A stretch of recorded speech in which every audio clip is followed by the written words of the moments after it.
Good morning. It's November, early November. Here in Florida, it's actually kind of cool. So we're out on top of the bus now. This is what we've been waiting for. Last week we went with some friends. Kathy was down, we washed the bus.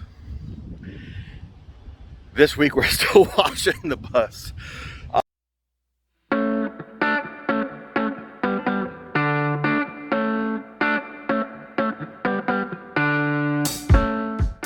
Still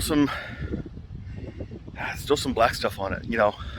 So what our plans are, what's the next step?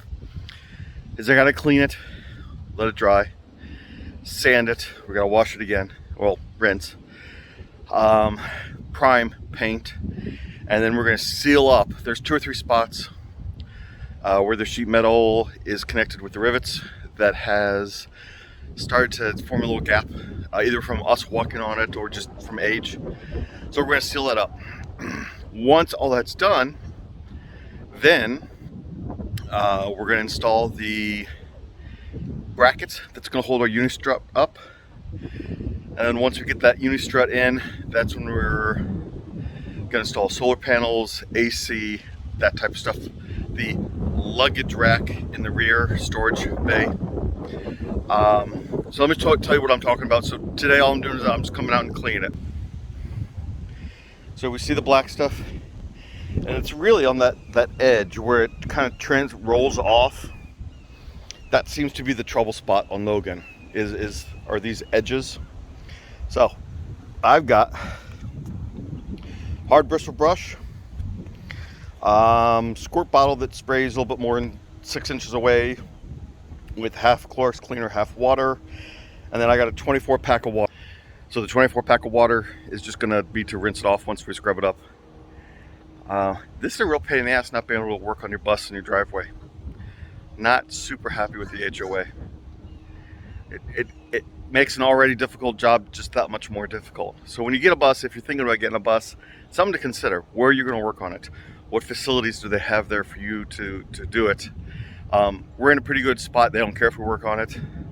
But yeah, it's kind of a pain in the butt. Like, subscribe, smash those buttons. I'll probably give you after action report, give you some pictures of what it looks like when I'm done. But today I've got to get all this black stuff off. I have to get it ready to sand, prime, and paint. So that's today's. It's more prep. 90% of this work is prep. 10% is actually doing what you want to do. Go figure.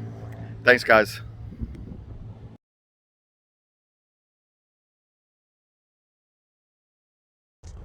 Hey, good morning. So it's Sunday morning again. It's like we do this every weekend or something. Back at the bus. JoJo's with me. You can see her right down there. She's coming back. So we're working on top of the roof. What we're doing today is we washed all the grit and nastiness off of it last week. So we're coming back out. We're sanding it. We're taking care of the rust, everything that's going on like that. We just did our first pass with the grinder and the sander, orbital sander. We've also got some handheld. Ooh, she's coming up the ladder. I gotta make space. 1 second, guy. We'll catch her come up the ladder. So we went over it again with that orbital sander, a little bit of grinder with a rough wheel on it. We're getting some fine-tuned stuff, and we're getting our Cokes from McDonald's. Can we say McDonald's? I don't know. Anyway. Then we're going to wash it. We're going to clean it. We're going to let it dry. We're going to get some primer on it today. That's the goal. I don't know if we're going to get paint on it today. I'd like to. We have some paint, but I don't think we have enough paint for the whole bus. At least the bus top. So we'll prime it. We'll prime it in the spots that we hit. We're going to watch JoJo get up the ladder. Hopefully she does not fall. That would be bad.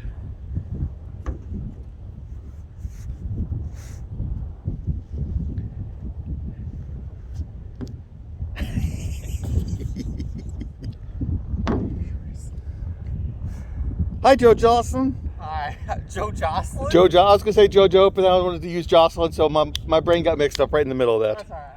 Yeah, okay. Hello. There's the work. So, but does it work? Is it steady? It's very steady. I mean, it does exactly what it needs to do. Uh-huh. Just It's straight up and down. straight up and down. Yep. It's not an incline like a normal ladder. No, that's like a Navy ladder. Woo! That does some stuff for the core, guys. Yeah. All right. So again, we hit the light sand. This one's yours. Thank you. As you can see, like that area right there where it's Shit. No, mine was on the right. that's where we had some reflective tape, and there's 4 spots all the way around it where we had the reflective tape. I found underneath this one quite a bit of rust. Now it's just surface rust. You know, there's nothing deep about it, but still it was more than I expected. And you can see maybe by the darker discoloration and the half closest to us. And we have some spots like right there. Again, it's right along the edge line. If we saw some rust, I see a couple rivets we missed. So again, we've taken it the rough grit. We've gone over it. We still need to go over a little bit with a finer grit. And then, again, because we're at the frickin' yard and not in the house, thank you HOA, we're gonna have to hand wash this by hand, dry it, bucket full of rags. I got 2 24 packs of water and my magic mop that we got. That $12 mop has been well worth the investment so far. All way. All right, so that's it. When we get done, maybe we'll take some pictures. We'll see what's going on. Like, subscribe. Love you all. Thanks for watching. Bye. Good morning. I am home for Thanksgiving. Yay. Hold on. There we go. Been a while since we recorded. Bus is in the yard. Time for the HOA to be called again. Yay. We are getting the Roof supports, stanchions. roof supports for the deck. De-rusted, de-greased, washed, and ready for... there you are. Hey. Hello. I can't see if I'm... There we go. Hey, You are. look at that. So this was Schoolie.com. Schoolie.com made these things. They are super stout. This is basically the portion of it that attaches to the school bus when you have the roof. It sits down like that. The holes are designed to fit where the ribs meet. Actually, we might be able to... I'm going to flip it. There we go. Designed to fit... Not over the there. ribs. Obviously, it's going to be But up on the there on roof. the roof. But yes, it's designed to fit over the ribs so that you're getting that support from the ribs. So, and then one of these, this portion attaches in it, stainless steel bolt, and you kind of adjust the angle that you need. For these, you can't adjust the height. They do have adjustable height ones, but I wanted just something solid and simple and not going to move once we get it set. They're So, about $50 each, and we have 18 of them. 18. I don't want my solar panels or upper luggage rack going anywhere. So these, we saw how stout they were and went, that's what we want. And yesterday, driving through Memphis, I saw one of those flexible solar panels literally peeling up off the top of somebody's roof, waving about 3 foot in the air, just flapping in the breeze because it wasn't secured down. I don't want that happening. So we are going back. I've been grinding. Oh, you should tell them about the accident you saw. Oh God. Anyway, I've been grinding with a wire wheel, just getting the spot rusts off, making sure it's secure. So yesterday, a most horrible, horrendous accident on the highway. A semi-truck loaded with solar panels. Boop, tipped over on its side. Solar panels scattered everywhere. I was like, I almost cried. It just a whole literal semi truck packed full of solar panels scattered all over the highway. It was so sad. Anyway, back to grinding. We are starting Every rivet along the to ribs. Yeah. do the mounts for the roof. We have, hold on, let me grab a mounts for the roof.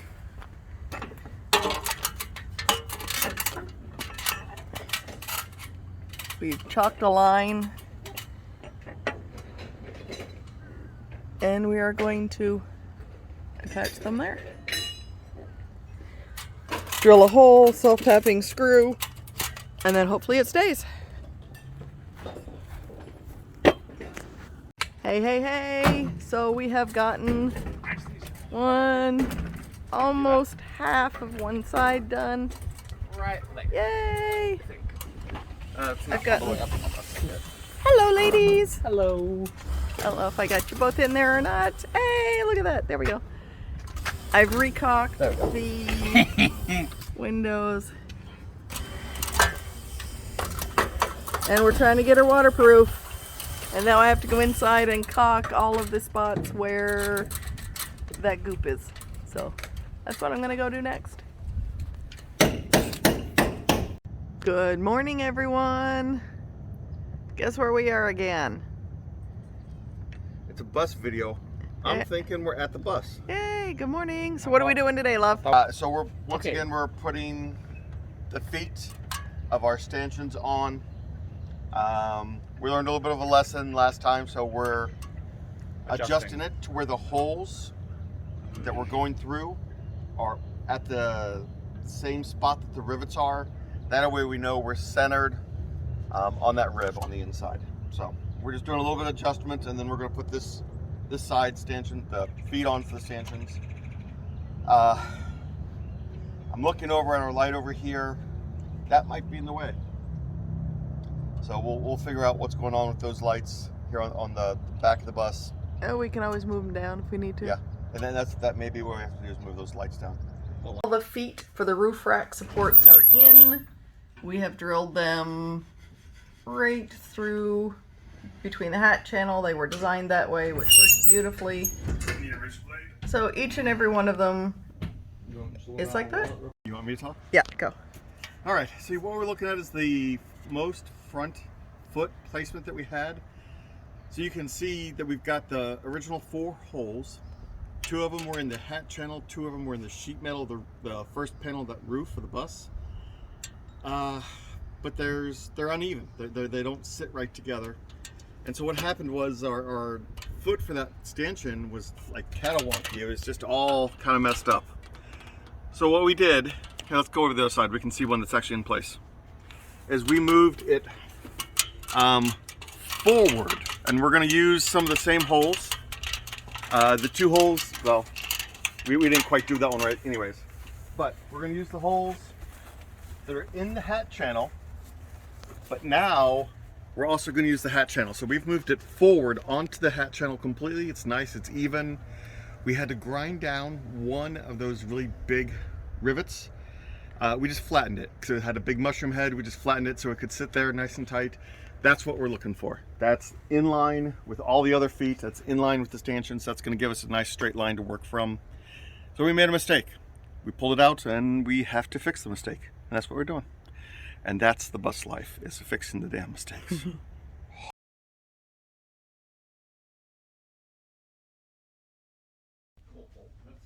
Good morning, everybody. Back out of the bus again. Say hi, hon. Hi, hon. We are putting up the last of the supports for the deck feet, and I've been measuring for the rib supports for the ceiling mounts around. So we've been measuring that. So that's what it looks like. I can't quite get it all in one picture, but. So playing around with my Cricut design, this is essentially the gray part is the ribs of the bus. The 2 canted pieces of gray are 2 supports that run the length of the bus in between the ribs. On the bottom section, this is a top-down view with the gray being the ribs, the red being the 2x2s, and the green arrows being the screws of how we are going to attach it to each of the ribs. This is just a quick overlay, the blue pieces being the ceiling panels or pieces that we're going to put up, and then the points of attachment, so we have good overlap on each of the 2x2s and our seam lines won't all be in one place. So one 2x2 will get it all except those two small pieces right there.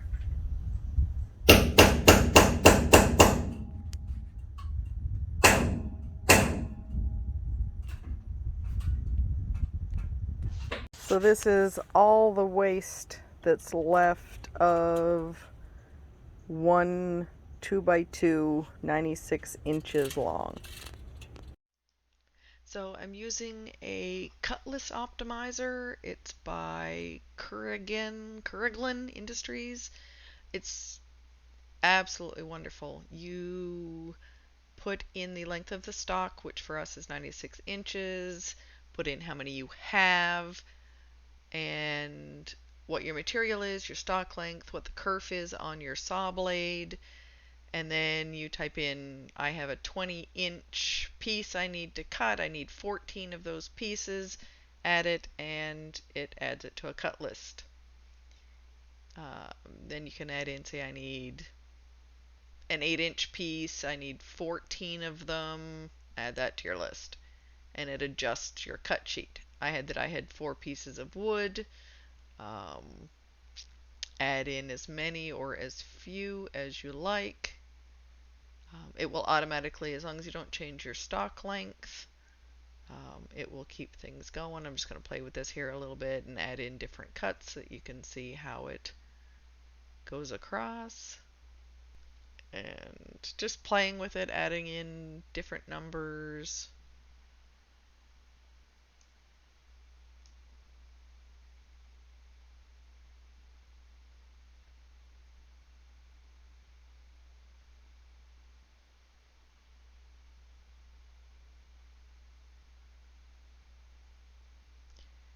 And there I dropped back how many pieces of wood I had. For whatever reason I didn't take it the first time. And then it tells me that I had 4. I need all of these, so I add in more pieces of wood, and that tells you how many pieces of wood that you're actually going to need at a 96-inch length. And you just play with it until you figure out how many pieces of wood you need to go buy.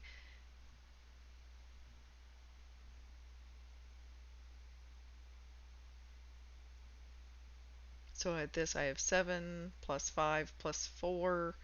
I have 2 extra boards based off of those numbers with the cut list that I added in. You can print it out, take it to the hardware store.